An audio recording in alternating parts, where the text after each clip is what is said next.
Qu'est-ce qui se passe avec le film 4 Fantastiques? En effet, vous le savez, ce film de Marvel Studios, qui sera donc concentré sur la première famille de super-héros, a été annoncé à la Comic-Con de 2019. Il y a donc de ça pas mal de temps, et le film n'est toujours pas là. Il a eu des complications à droite à gauche, que ce soit au niveau du casting, au niveau de la production, au niveau du scénario, et forcément les nouvelles ne sont pas toujours rassurantes par rapport à ce film. Je comptais donc profiter de cette vidéo pour pouvoir reparler un petit peu de la production du film, de certains problèmes qu'il a eu, et surtout, je trouve, des dernières rumeurs qui viennent de tomber, par rapport notamment au Surfeur d'Argent et à son casting, mais aussi à d'autres éléments de l'intrigue. Et comme d'habitude, je le rappelle, forcément, ça va parler de pas mal de rumeurs, certaines qui sont de plus en plus fiables, donc ça peut spoiler. Mais commençons tout de suite, donc je rappelle quand même que le film, comme dit en préambule, a été annoncé en 2019, pour une sortie à l'origine en 2023. Donc évidemment, les promesses n'ont pas été tenues. Vous le savez, je pense, mais Marvel a pas mal de problèmes en ce moment au niveau de production, pas que Marvel d'ailleurs, mais voilà. Forcément, ça joue. On a eu un scénario qui a été remanié pas mal de fois. Peut-être un jour, je ferai une vidéo vraiment dédiée pour donner tout le détail. Mais vous le savez, il a été réécrit de multiples reprises. Il a eu un changement de réalisateur aussi. À la base, ça devait être John Watts. Au final, c'est Matt Shakman qui a fait WandaVision. Alors ça, pour le coup, c'est un changement dont je suis assez content, mais on verra. Il a eu aussi, évidemment, pas mal de problèmes de retard, production décalée, encore une fois, dû aussi au changement de scénario. Et des problèmes de casting. Bon, j'ai fait une vidéo dédiée par rapport à ça, même déjà à l'époque, toutes les rumeurs, mais même à l'annonce du casting. On a eu pas mal de candidats potentiels. Ça allait un peu vers tous les gros noms d'Hollywood, un peu dans tous les sens. Et encore une fois, le problème que j'ai avec le casting, même si là on va pas trop en reparler, c'est que c'est un choix de dépit. Encore une fois, c'est pas le premier choix du casting, j'allais dire de Marvel, ou même du réalisateur. Par peut-être certains, il y avait des rumeurs, on sait très bien que le casting a été pris à la dernière minute, avec les seuls qui ont plus ou moins voulu accepter. Et même si, encore une fois, ça veut pas dire que le casting sera mauvais ou quoi que ce soit, dans le rôle, il y en a certains d'ailleurs que je trouve qui ont l'air pas mal, et j'espère qu'ils vont bien se débrouiller.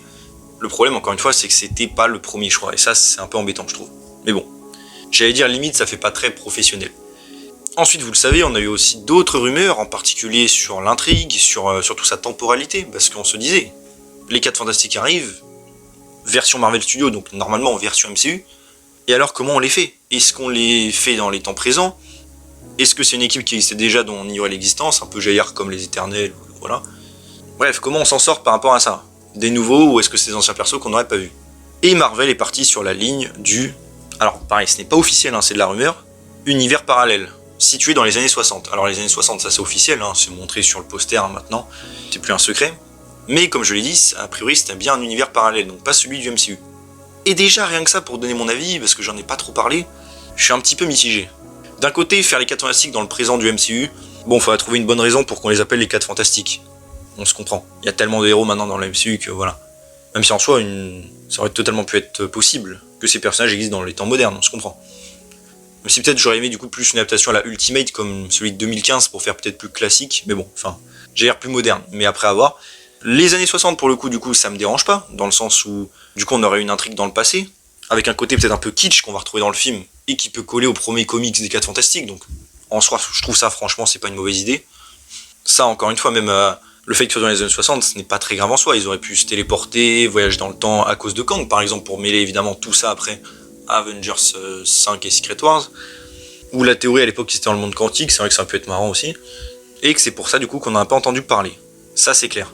Après bon, vu le potentiel méchant qui est Galactus, ça on va en reparler un peu après, le fait de se passer dans les années 60, si c'était sur la Terre du MCU, encore une fois, pourquoi tout le monde est choqué de voir des aliens après? Ça aurait été assez incohérent pour ce coup-là. Et donc le délire d'univers parallèle pourrait combler à toutes ces incohérences, forcément, et ça peut faire un truc un peu indépendant et assez cool, en vrai, pourquoi pas. Évidemment, ils se relieront après avec le multivers, on sait tout ça très bien. Le seul problème que j'ai du coup avec ça, c'est que on n'aura jamais eu les 4 Fantastiques du MCU. Alors oui, là on aura ceux de Marvel Studios, mais c'est pas ceux originaires du MCU, et c'est un peu dommage. Tout comme probablement les X-Men, j'allais dire. Alors oui, je me doute que ces 4 Fantastiques-là seront ceux qui après fusionneront sans doute avec la Terre du MCU quand il y aura une espèce de semi-reboot, pour faire un genre qu'ils ont toujours été là, mais on se comprend. Et aussi même par rapport au potentiel de ce film et de ce qu'il va introduire, comme Galactus, j'ai une vidéo dédiée d'ailleurs qui arrivera sur ça, mais ça nous ferait qu'aussi Galactus ne serait donc pas celui du MCU. Et ça pour le coup je trouve ça un peu dommage de pas jouer avec le lore, qu'on aurait pu faire aussi avec les Éternels et tout. Alors oui, rien n'empêche, vous allez me dire qu'il y a un Galactus dans le MCU après, bien sûr. Peut-être que celui des 4 Fantastiques, j'avais pensé, c'était une théorie, peut-être sur un mangeur d'univers, pas juste de planète, et du coup il pourrait arriver comme ça dans le MCU et ce serait le même. Ça pourrait être une idée, mais voilà. Je trouve ça un petit peu dommage. Et ensuite, par rapport du coup plus aux méchants, comme j'ai dit, hein, bon, Galactus, maintenant on sait que c'est lui. Hein. Il y a déjà eu même des concept art leakés. Ça, pour le coup, je peux pas trop m'attarder parce que j'en ai déjà parlé. Je trouve que c'est une plutôt bonne idée. Alors oui, je sais, ça a déjà été fait dans un film 4 Fantastiques. Alors je sais, moi, bon, beaucoup de gens n'ont pas aimé la version hein, de 2007, ce que je peux comprendre. Même si pour le coup c'était intentionnel, puisqu'il devait réapparaître après, mais bon, c'est pas grave. Là, on aurait un Galactus du coup plus comics accurate et tout. Forcément, moi ça me plaît, ça aurait été assez différent. Et même ça aurait pu marcher un peu avec le côté kitsch du film dans les années 60. En soi, c'est une bonne idée. Galactus, personnellement, je suis chaud. Mais moi, ce qui a posé un petit problème, du coup, c'est par rapport au héros. Car en effet, j'en ai parlé, on a eu le casting du Surfeur d'Argent, qui sera interprété par Julia Garner. Et oui, je sais, beaucoup de gens vont être assez surpris, choqués, voire énervés, évidemment, que le Surfeur d'Argent soit une femme. Alors bon, pour un petit rappel quand même, il y avait eu des rumeurs hein, que le héros de Galactus soit une femme dans le film, pas forcément le Surfeur d'Argent d'ailleurs, qui recherchait une actrice du style de Anya Taylor-Joy. Du coup là, bah, ça s'est avéré exact. Mais je rappelle qu'à l'origine, on ne savait pas quel héros, ça aurait pu être n'importe quel héros féminin de Galactus. Mais donc, ils ont choisi apparemment le personnage de Chalabal, qui en fait est le premier grand amour du Surfeur d'Argent, Norrin Radd. D'ailleurs, c'est pour la sauver hein, qu'il devient le Surfeur d'Argent et sa planète, enfin elle surtout. Et donc là, j'imagine que dans cette histoire, du coup, les rôles vont être inversés. Ce sera elle, sans doute, qui voudra le sauver et qui devient le héros.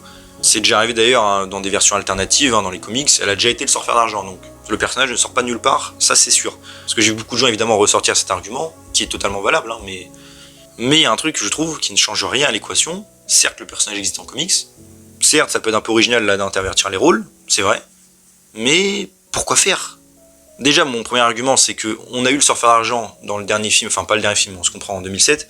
Je trouve que ça aurait été une bonne idée de changer de héros peut-être. Bon ok, c'est peut-être des personnages moins connus, mais par exemple un Terrax aurait pu être très stylé, et un peu original, et même pour garder potentiellement, j'allais dire, une espèce de suite. Dans ce film-là, on a un autre héros qui se fait vaincre, Galactus qui part et tout, et plus tard dans le MCU, où voilà, bon là c'est un univers alternatif, donc voilà, le personnage revient avec le Surfeur, qui est un nouveau héros, ça aurait pu être cool, et montrer que Galactus peut changer aussi. Enfin, je pense que ça aurait été une bonne idée. Donc déjà, peut-être un peu déçu que ce soit pas un autre héros, parce que je trouve que ça aurait été original, mais surtout, encore une fois, j'allais dire presque l'élément principal, oui, Chalabal est un personnage qui existe en comics, mais pourquoi ne pas nous mettre Norrin Radd?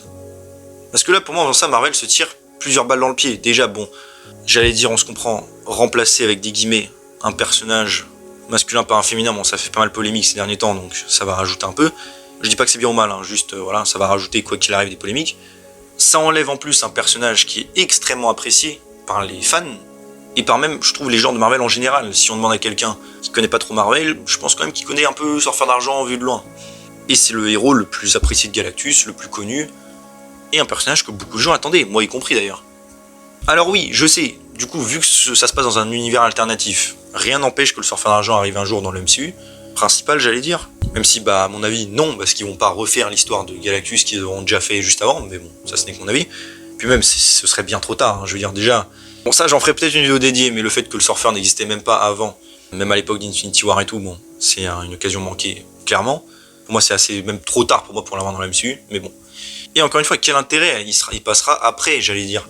Donc franchement, je vois pas l'intérêt en fait de mettre ce personnage. Certes, moi le seul côté que je vois bien, c'est le côté original de changer l'histoire et d'inverser les rôles, qui peut être voilà intéressant. Mais à part ça, franchement, c'est juste un petit pour contre beaucoup de gros contre, on se comprend.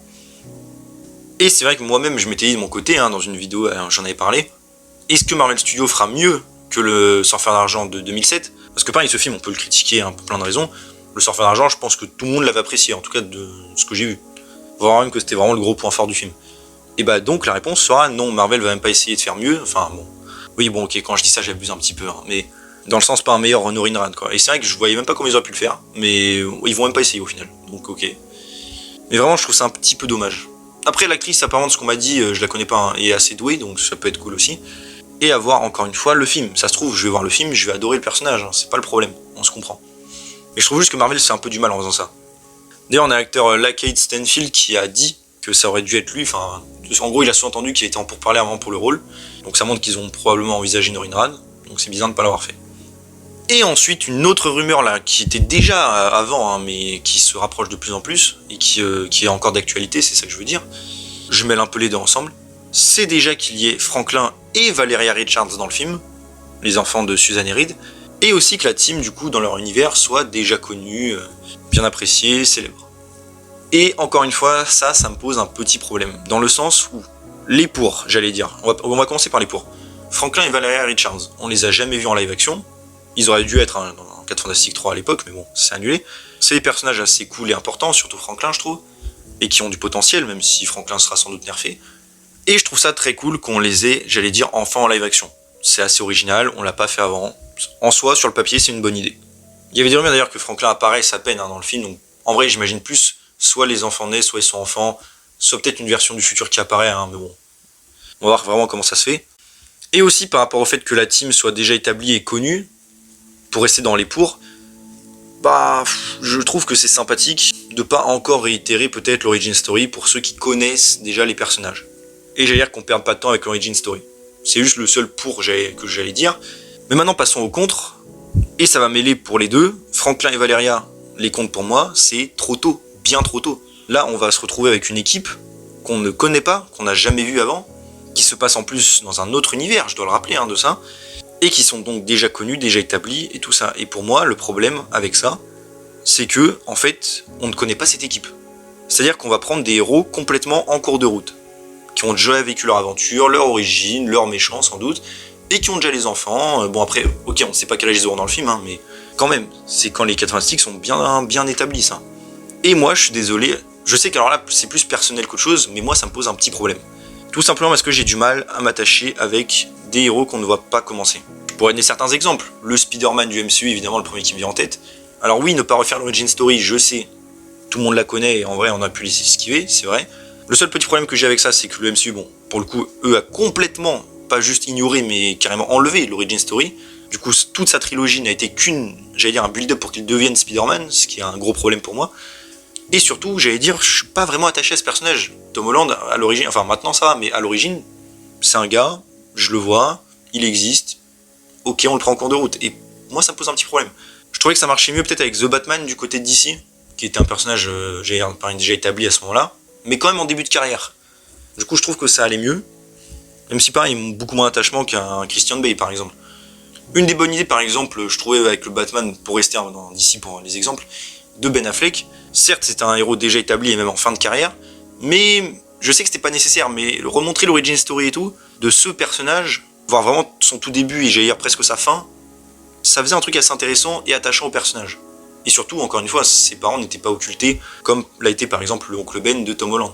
Là, c'était vraiment présent et ça jouait un rôle essentiel dans le film. Donc pour moi, ça marchait plutôt bien.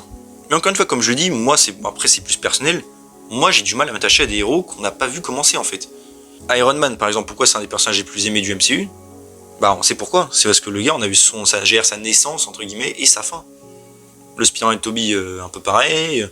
Même le Wolverine de Hugh Jackman, bon, lui, ses origines sont arrivées après, mais on se comprend. D'ailleurs, c'était pas le plus apprécié, on va pas se mentir, mais voilà. Et en fait, pour moi, quand on prend des personnages comme ça, c'est une histoire un peu incomplète. Et contrairement à ce qu'avait dit à l'époque Kevin Feige et Marvel, non, je crois pas que tous les gens connaissent bien l'origine des 4 Fantastiques. Ils sont pas aussi connus, j'allais dire, que Spider-Man ou autres, et ça fait longtemps qu'ils sont moins mis en avant. Donc à part des gens qui connaissent bien les comics, non, je pense pas que tout le monde sache comment les 4 Fantastiques existent. À la rigueur, j'aimerais bien peut-être un truc un peu comme dans l'Incroyable Hulk, une espèce de montage au début du film où on voit un peu ce qui s'est passé. Peut-être même d'une manière stylisée, un peu comme un comics et tout, on peut voir juste vite fait ils sont dans l'espace, accident, ils battent certains méchants. Un peu, j'allais dire, comme l'opening du film Watchmen. Ça aurait pu être un truc intéressant, je trouve, à faire. Parce que là, encore une fois, comme je dis, on reprend une équipe en cours de route, du coup, qu'on n'a jamais vue. Moi, personnellement, je trouve ça un peu dommage, même pour m'attacher au perso, en tout cas sur le papier. C'est une équipe dans un autre univers qu'il va falloir présenter quand même, puisque c'est un tout nouvel univers, même si je pense pas qu'il va rester très longtemps. Et encore une fois, une équipe qui aura carrément les enfants. Ça veut dire on a raté, j'allais dire, un peu la rencontre des personnages et comment ils sont formés. Et on passe direct, j'allais dire, à la fin, quand ils ont les enfants qui vont bientôt prendre la relève. Sur le papier, moi, ça me donne pas trop envie, et je trouve que c'est très rushé. Ça aurait pu se faire au sein d'une trilogie. Première trilogie, premier film avec l'origin story, pourquoi pas. Les héros qui s'établissent. Et dans le 3, pourquoi pas, j'allais dire, l'arrivée vraiment concrète de Franklin et Valeria. Et après, même, pourquoi pas, un truc Future Foundation, des trucs comme ça. Pour continuer l'histoire des 4 Fantastiques, ça aurait pu être très sympa et mettre plus l'accent sur les enfants à ce moment-là. Mais je veux dire, on aurait déjà eu une trilogie complète sur les 4 Fantastiques originaux. Donc ouais, personnellement, ces rumeurs-là me posent un petit problème. Un univers alternatif, bon, Je comprends pour la cohérence, mais c'est peut-être un peu dommage pour ce que ça implique, pour Galactus et tout.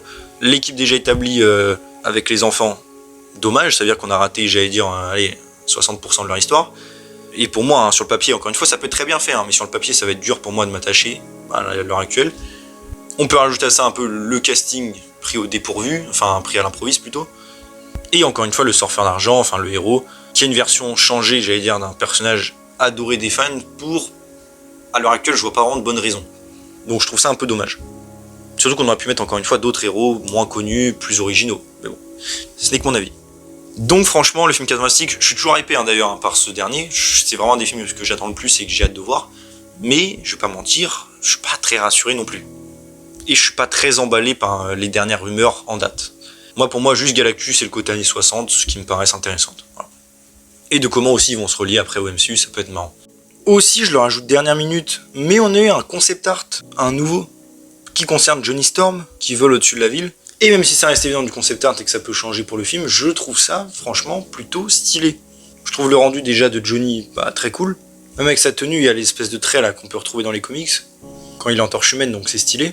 Et surtout, je trouve que le côté futuriste de la ville, enfin rétro mais en même temps futuriste, donne un look vraiment stylé et unique. Et bon, même si dans la vidéo du coup je suis un petit peu plus négatif, je rajoute donc cette partie dernière minute, et je dois bien avouer que pour le coup, les visuels du film pour le coup me donnent très envie. En tout cas si on reste vraiment dans cette optique là pour le film final. Et aussi Marvel a mis un lien qui mène à certains comics qui serviront sans doute d'inspiration pour le film, on peut voir Galactus, Surfeur d'argent, et aussi le logo de la Future Foundation, qui sera donc sans doute présente aussi dans le film. Mais donc n'hésitez pas vous à me dire en commentaire qu'est-ce que vous pensez de tout ça, pareil de ces dernières rumeurs, Surfeur d'argent, Franklin Valeria, la team des GTV, pareil, qu'est-ce que vous pensez de tout ça? Après on peut revenir sur les autres rumeurs, pareil si vous êtes content du casting, que ce soit dans les années 60, tout ça, n'hésitez pas à me dire en commentaire ce que vous pensez du film, et surtout de ces dernières news. En tout cas j'espère que la vidéo vous a plu, donc si c'est le cas n'hésitez pas à vous abonner, liker, commenter, partager, activer la cloche, à me suivre sur mon social en description, et on se retrouve bientôt pour une autre vidéo, salut tout le monde.